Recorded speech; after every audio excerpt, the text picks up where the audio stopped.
ಎಲ್ಲರಿಗೂ ನಮಸ್ಕಾರ. ಎಲ್ಲರೂ ಹೇಗಿದ್ದೀರಾ? ಎಲ್ಲರೂ ಚೆನ್ನಾಗಿದ್ದೀರಾ ಅಂತ ಭಾವಿಸ್ತೀನಿ. ನಾನು ಕೂಡ ತುಂಬಾ ಚೆನ್ನಾಗಿದ್ದೀನಿ ಸ್ನೇಹಿತರೆ.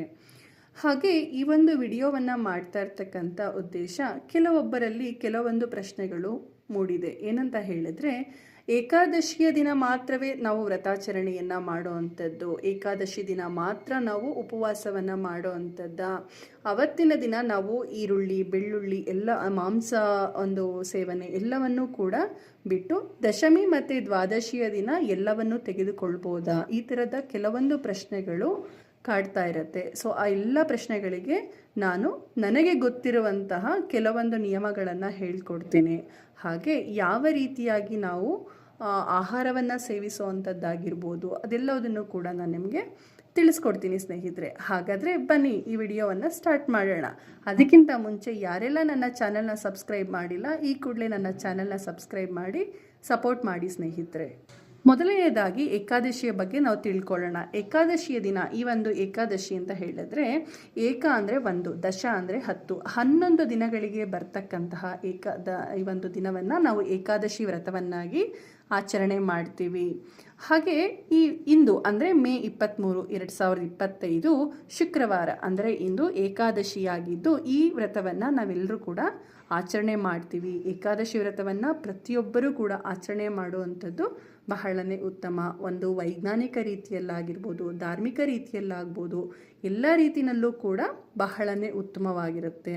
ಹಾಗಾದರೆ ಇನ್ನು ದಶಮಿಯ ದಿನ ಹಾಗೆ ದ್ವಾದಶಿಯ ದಿನ ನಾವು ಯಾವ ವಸ್ತುವನ್ನಾದರೂ ಬೇಕಾದರೂ ಸೇವಿಸ್ಬೋದು ಅಂತಲೂ ನೀವು ಕೇಳ್ತೀರಾ. ಈಗ ಕೆಲವೊಬ್ಬರು ಏಕಾದಶಿಯ ದಿನ ನಾನೇ ಹೇಳಿದ್ದೀನಿ, ಲಾಸ್ಟ್ ವಿಡಿಯೋದಲ್ಲಿ ನಾನೇ ಹೇಳಿದ್ದೀನಿ, ಏಕಾದಶಿಯ ದಿನ ಈರುಳ್ಳಿ ಬೆಳ್ಳುಳ್ಳಿ ಅಥವಾ ಮಾಂಸ ಸೇವನೆ ಇದೆಲ್ಲದನ್ನು ಕೂಡ ಸಂಪೂರ್ಣವಾಗಿ ನಿಷಿದ್ಧವಾಗಿರುತ್ತೆ ಅಂತ ನಾನೇ ಲಾಸ್ಟ್ ವಿಡಿಯೋದಲ್ಲಿ ಹೇಳಿದ್ದೀನಿ. ಹಾಗಾದರೆ ದಶಮಿಯ ದಿನ ನಾವು ಏನು ಬೇಕಾದರೂ ತಿನ್ಬೋದಾ? ಮತ್ತು ದ್ವಾದಶಿಯ ದಿನ ಅಂದರೆ ಏಕಾದಶಿ ಆದ ಬೆಳಗ್ಗೆ ನಾವು ಒಂದು ಪಾರನೆ ಸಮಯದಲ್ಲಿ ನಾನ್ ವೆಜ್ ಬೇಕಾದರೂ ತಿನ್ಬೋದಾ ಅಂತ ಕೇಳೋರಿಗೆ ಖಂಡಿತವಾಗಿಯೂ ನಿಷಿದ್ಧ ಇದು. ನೀವು ಏಕಾದಶಿಯ ದಿನ ಯಾವ ರೀತಿಯ ಒಂದು ವ್ರತವನ್ನು ಆಚರಣೆ ಮಾಡ್ತೀರೋ ಅದೇ ರೀತಿಯಾಗಿ ದಶಮಿ ಮತ್ತು ದ್ವಾದಶಿಯ ದಿನ ಕೂಡ ವ್ರತವನ್ನು ಆಚರಣೆ ಮಾಡುವಂಥದ್ದು ಬಹಳನೇ ಉತ್ತಮ. ಖಂಡಿತವಾಗಿಯೂ ದಶಮಿ ಅನ್ನೋದು ಏನಂತ ಹೇಳಿದ್ರೆ, ಏಕಾದಶಿ ಅನ್ನೋದು ದಶಮಿ ಮತ್ತು ದ್ವಾದಶಿಯ ಮಧ್ಯದಲ್ಲಿ ಬರೋ ಅಂಥದ್ದು. ಸೊ ಆದ್ದರಿಂದ ದಶಮಿಯ ದಿನ ಆದಷ್ಟು ನೀವು ಈ ಮಾಂಸ ಸೇವನೆಯನ್ನು ಖಂಡಿತವಾಗ್ಲೂ, ಯಾರೆಲ್ಲ ಒಂದು ಮಾಂಸಪ್ರಿಯರಿರ್ತಾರೆ ಅವರೆಲ್ಲರೂ ಕೂಡ ಅದನ್ನು ಖಂಡಿತವಾಗ್ಲೂ ತ್ಯಜಿಸಲೇಬೇಕು. ಇಲ್ಲ ಅಂದರೆ ನಿಮಗೆ ಅದು ಖಂಡಿತ ಫಲ ಸಿಗೋದಿಲ್ಲ ಸ್ನೇಹಿತರೆ.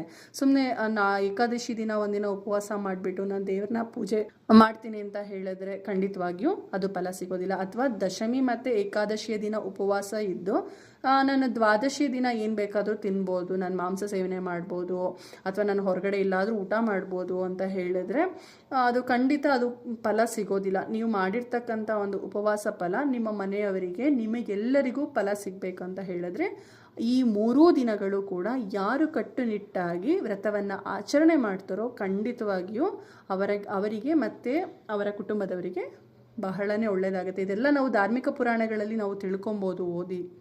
ಕೇವಲ ಆಹಾರ ಸೇವನೆಯಲ್ಲದೆ ನಾವು ದಶಮಿಯ ದಿನಗಳಲ್ಲಿ ತಾಮ್ರದ ಪಾತ್ರೆಗಳಲ್ಲಿ ನೀರನ್ನು ಕುಡಿಯುವುದು ಕೂಡ ನಿಷಿದ್ಧವಾಗಿರುತ್ತೆ. ಈರುಳ್ಳಿ ಬೆಳ್ಳುಳ್ಳಿಯನ್ನು ತಿಂತಕ್ಕಂಥದ್ದು ನಿಷಿದ್ಧವಾಗಿರುತ್ತೆ.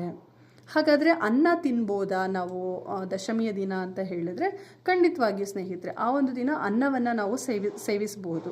ಖಂಡಿತವಾಗಿಯೂ ಆ ಒಂದು ದಿನ ಬೇಯಿಸಿದ ಅನ್ನವನ್ನು ನಾವು ಸೇವನೆ ಮಾಡೋವಂಥದ್ದು, ಅದರಿಂದ ಏನೂ ಪ್ರಾಬ್ಲಮ್ ಆಗೋದಿಲ್ಲ. ಆ್ಯಂಡ್ ಎರಡನೇದಾಗಿ ದ್ವಾದಶಿಯ ದಿನ ನಾವು ಅನ್ನವನ್ನು ಸೇವಿಸ್ಬೋದಾ ಅಂತ ಕೇಳಿದವರು ಖಂಡಿತವಾಗಿ, ಯಾಕಂದರೆ ನಾವು ಉಪವಾಸವನ್ನು ಮುರಿಬೇಕು ಅಂತ ಹೇಳಿದಾಗ ನಾವು ಅನ್ನವನ್ನು ಪ್ರಸಾದದ ರೀತಿಯಲ್ಲಿ ನಾವು ತಿನ್ನೋದು ಬಹಳನೇ ಉತ್ತಮ.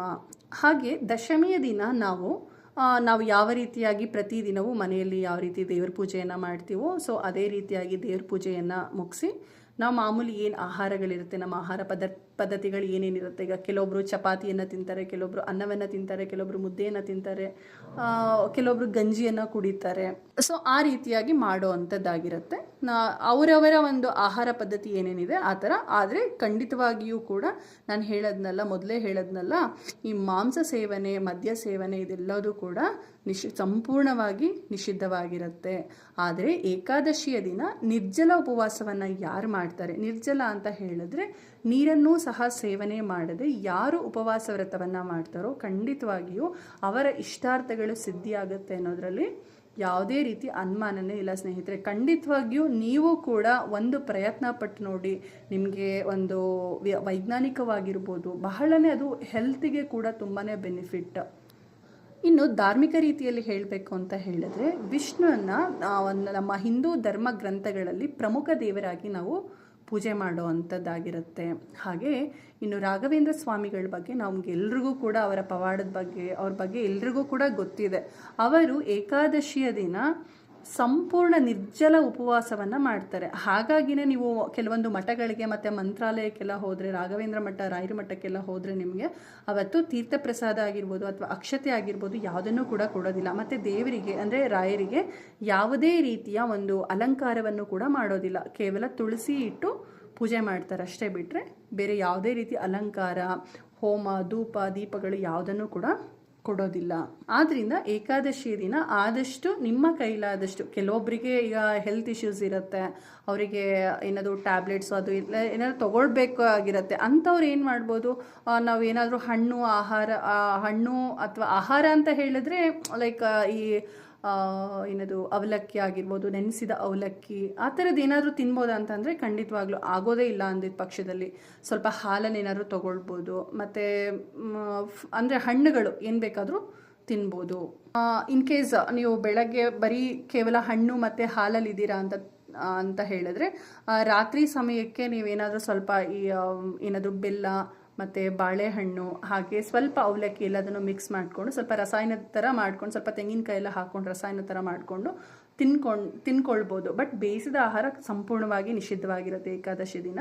ಇನ್ನು ದ್ವಾದಶಿಯ ದಿನಕ್ಕೆ ಬಂದರೆ ದ್ವಾದಶಿಯ ದಿನ ಬಂದು ನಾವು ಬೆಳಗ್ಗೆ ಬೇಗನೆ ಎದ್ದು ಆಲ್ಮೋಸ್ಟ್ ಒಂದು 8:30 ಒಳಗಡೆ ನಮಗೆ ಪೂಜೆ ಎಲ್ಲ ಮುಗಿಸಿ ನಾವು ಏಕಾದಶಿ ದಿನ ಏನು ಉಪವಾಸವನ್ನು ಮಾಡಿರ್ತೀವೋ ಆ ಉಪವಾಸವನ್ನು ನಾವು ಮುರಿಯುವಂಥದ್ದು ದ್ವಾದಶಿಯ ದಿನ. ಹಾಗೆ ದ್ವಾದಶಿಯ ದಿನ ನಾವು ತುಳಸಿ ಗಿಡಕ್ಕೆ ಪೂಜೆಯನ್ನು ಅರ್ಪಿಸೋದು ಬಹಳನೇ ಉತ್ತಮ. ಇದರಿಂದ ಏನಾಗುತ್ತೆ ಅಂದರೆ ನಾವು ದಶಮಿ ಮತ್ತು ಏಕಾದಶಿಯ ದಿನ ಯಾವ ವ್ರತವನ್ನು ಮಾಡಿರ್ತೀವೋ ಅದರ ಸಂಪೂರ್ಣ ಫಲ ನಮಗೆ ದ್ವಾದಶಿಯ ದಿನ ದೊರೆಯುತ್ತೆ. ಕೆಲವೊಬ್ರು ಹೇಳ್ತಾರೆ ಈಗ ವೈಕುಂಠ ಏಕಾದಶಿ ಬರುತ್ತೆ, ಆ ಥರ ಏಕಾದಶಿನಲ್ಲಿ ಮಾತ್ರ ನಾನು ಉಪವಾಸ ಮಾಡ್ತೇನೆ ಅಂತ ಹೇಳಿ. ಖಂಡಿತವಾಗ್ಲೂ ಸ್ನೇಹಿತರೆ, ಸಾಧ್ಯ ಆದರೆ ನೀವು ಪ್ರತಿ ಏಕಾದಶಿನಲ್ಲೂ ಕೂಡ ಮಾಡೋವಂಥದ್ದು ಬಹಳನೇ ಉತ್ತಮ. ಇನ್ ಕೇಸ್ ನನಗೆ ಆಗೋದೇ ಇಲ್ಲ ಅಂತ ಹೇಳಿದ್ರೆ ಅಟ್ಲೀಸ್ಟ್ ವೈಕುಂಠ ಏಕಾದಶಿ ಈ ಥರ ಏಕಾದಶಿಗಳಲ್ಲಿ ಮಾಡೋವಂಥದ್ದು ಉತ್ತಮ. ಇನ್ನು ದ್ವಾದಶಿ ದಿನ ನಾವು ತುಳಸಿ ಪೂಜೆಯನ್ನು ಮಾಡುವಂಥದ್ದು ಬಹಳನೇ ಉತ್ತಮ. ದ್ವಾದಶಿಯ ದಿನ ತುಳಸಿ ಕಟ್ಟೆಯನ್ನು ನಾವು ಸಂಪೂರ್ಣವಾಗಿ ಅದನ್ನು ಕ್ಲೀನ್ ಮಾಡಿಕೊಂಡು ಅರಿಶಿನ ಕುಂಕುಮ ಎಲ್ಲ ಇಟ್ಟು ತುಳಸಿ ಗಿಡಕ್ಕೆ ಮಲ್ಲಿಗೆ ಹೂ ಅಥವಾ ನೀವು ಹಳದಿ ಹೂ ಯಾವುದಾದ್ರೂ ಕೂಡ ತುಳಸಿಗೆ ಅರ್ಪಿಸಿ ಸ್ವಲ್ಪ ಹಾಲನ್ನು ತುಳಸಿ ಗಿಡಕ್ಕೆ ಹಾಕಿ ನಂತರ ಸ್ವಲ್ಪ ಏನಾದರೂ ಮನೆಯಲ್ಲಿ ನೀವು ನೈವೇದ್ಯ ಏನಾದರೂ ಮಾಡಿಕೊಂಡು ಅದನ್ನು ದೇವರಿಗೆ ಸಮರ್ಪಣೆ ಮಾಡಿ ಆಮೇಲೆ ತಿಂತಕ್ಕಂಥದ್ದು. ಆಮೇಲೆ ಸ್ನೇಹಿತರೆ, ಅದರ ಜೊತೆಯಲ್ಲಿ ದ್ವಾದಶಿಯ ದಿನ ಯಾರು ಗೋಪೂಜೆಯನ್ನು ಮಾಡ್ತಾರೋ ಅವರಿಗೆ ಖಂಡಿತವಾಗಿಯೂ ಕೂಡ 100,000 ಗೋಹತ್ಯೆಗಳ ಕರ್ಮ ಕಳೆಯುವಂಥದ್ದು ಈ ದ್ವಾದಶಿಯ ದಿನ. ಯಾರು ಈ ಒಂದು ದ್ವಾದಶಿಯ ದಿನ ಗೋಪೂಜೆಯನ್ನು ಮಾಡ್ತಾರೋ ಅದು ತುಂಬಾ ಒಳ್ಳೆಯದು.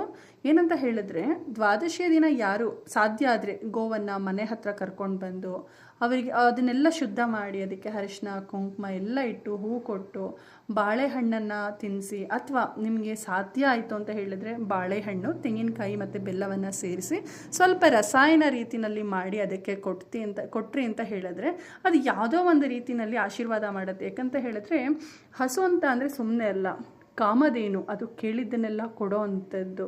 ಅದನ್ನು ನೀವು ತೃಪ್ತಿಪಡಿಸಿದ್ರೆ ಖಂಡಿತ ಅದರ ಒಂದು ಆಶೀರ್ವಾದ ನಮ್ಮ ಮೇಲೆ ಮತ್ತು ನಾವು ಮಾಡಿರ್ತಕ್ಕಂಥ ಪೂಜೆಯಿಂದ ನಮ್ಮ ಪೂಜೆಗೆ ಖಂಡಿತ ಪ್ರತಿಫಲ ಸಿಗುತ್ತೆ ಸ್ನೇಹಿತರೆ.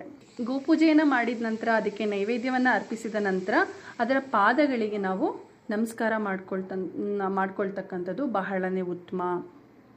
ನೋಡಿದ್ರಲ್ಲ ಸ್ನೇಹಿತರೆ, ಕೇವಲ ಏಕಾದಶಿ ಅಲ್ಲದೆ ದಶಮಿ, ಏಕಾದಶಿ, ದ್ವಾದಶಿ ಈ ಮೂರು ದಿನಗಳು ಕೂಡ ನಮಗೆ ಬಹಳನೇ ಮುಖ್ಯ. ಈ 3 ದಿನಗಳು ಯಾರು ಕಡ್ಡಾಯವಾಗಿ ವ್ರತವನ್ನು ಆಚರಣೆ ಮಾಡ್ತಾರೋ ಖಂಡಿತ ಅವರ ಒಂದು ಏಳಿಗೆ ಖಂಡಿತ ಶತಾಯ ಸಿದ್ಧ.